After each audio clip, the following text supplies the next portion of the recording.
Assalamualaikum warahmatullahi wabarakatuh.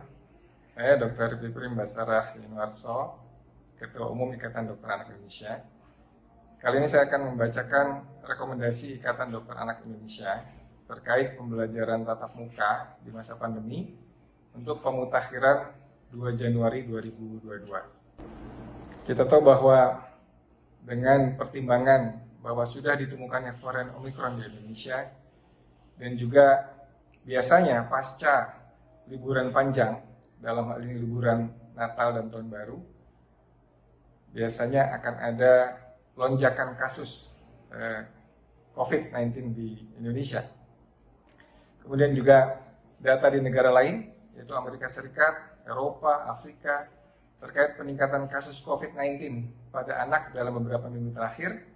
Dan sebagian besar kasus anak yang sakit adalah anak yang belum mendapat imunisasi COVID-19. Kemudian adanya kebijakan PTM 100%, dan sudah diaplikasikan beberapa inovasi metode pembelajaran oleh Kementerian Pendidikan dan Kebudayaan, serta pentingnya proses pendidikan anak pada usia sekolah.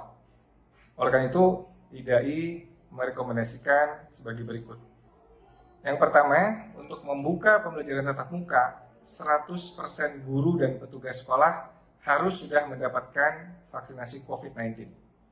Yang kedua, anak yang dapat masuk sekolah adalah anak yang sudah diimunisasi COVID-19 lengkap 2 kali dan tanpa komorbid.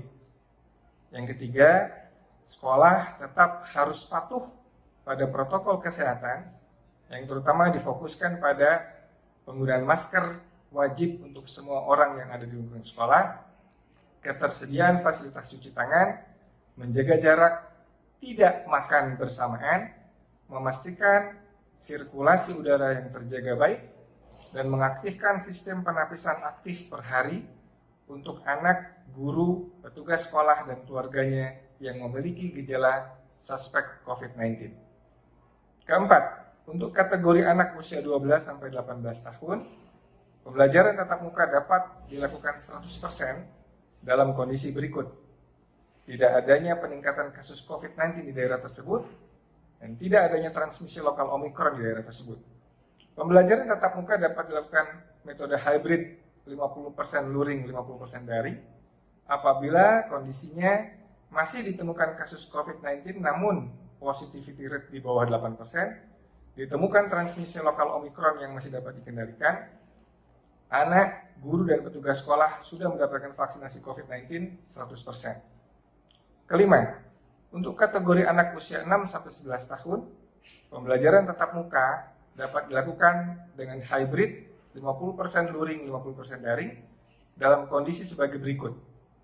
Tidak adanya peningkatan kasus COVID-19 di daerah tersebut, tidak adanya transmisi lokal Omicron di daerah tersebut. Pembelajaran tatap muka dapat dilakukan metode hybrid 50% daring, 50% luring apabila masih ditemukan kasus COVID-19 namun positivity rate di bawah 8%, ditemukan transmisi lokal Omicron yang masih dapat dikendalikan, fasilitas outdoor yang dianjurkan adalah halaman sekolah, taman, pusat olahraga, ruang publik terpadu ramah anak. Yang keenam, untuk kategori anak usia di bawah 6 tahun, sekolah pembelajaran tatap muka belum dianjurkan sampai dinyatakan tidak ada kasus baru COVID-19 atau tidak ada peningkatan kasus baru. Sekolah dapat memberikan pembelajaran sinkronisasi dan asinkronisasi dengan metode daring dan mengaktifkan keterlibatan orang tua di rumah dalam kegiatan outdoor.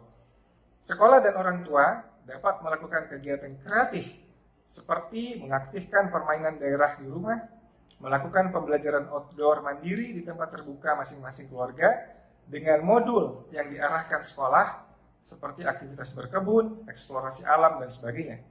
Rekomendasi bermain dapat mengutip rekomendasi permainan anak sesuai dengan rekomendasi IDAI. Ketujuh, anak dengan komorbiditas dapat konsultasi terlebih dahulu dengan dokter spesialis anak. Komorbiditas anak meliputi penyakit seperti keganasan, diabetes mellitus, penyakit ginjal kronik, penyakit autoimun, penyakit paru kronik, obesitas, hipertensi, dan lain-lain. Kedelapan, menghimbau untuk segera melengkapi imunisasi rutin anak usia 6 tahun ke atas. Kesembilan, anak dianggap sudah mendapatkan perlindungan dari imunisasi COVID-19 jika sudah mendapatkan 2 dosis lengkap dan proteksi dinyatakan cukup setelah 2 minggu pasca imunisasi. Yang ke-10, sekolah dan pemerintah memberi kebebasan kepada orang tua dan keluarga untuk memilih pembelajaran tatap muka atau daring. Tidak boleh ada paksaan.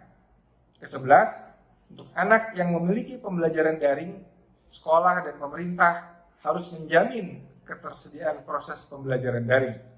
12, rekomendasi lengkap terkait protokol kesehatan dan proses mitigasi merujuk rekomendasi IDAI sebelumnya. Yang ke-13, keputusan buka atau tutup sekolah harus memperhatikan adanya kasus baru COVID-19 di sekolah atau tidak. Rekomendasi ini sifatnya dinamis dan disesuaikan dengan perkembangan terkini. Tertanda Dr. Piprim Basar Henurso, Ketua Umum, dan Dr. Hikari Ambara Syakti, Sekretaris Umum. Demikian, mudah-mudahan rekomendasi ini bisa dimanfaatkan dengan sebaik-baiknya. Terima kasih. Assalamualaikum warahmatullahi wabarakatuh.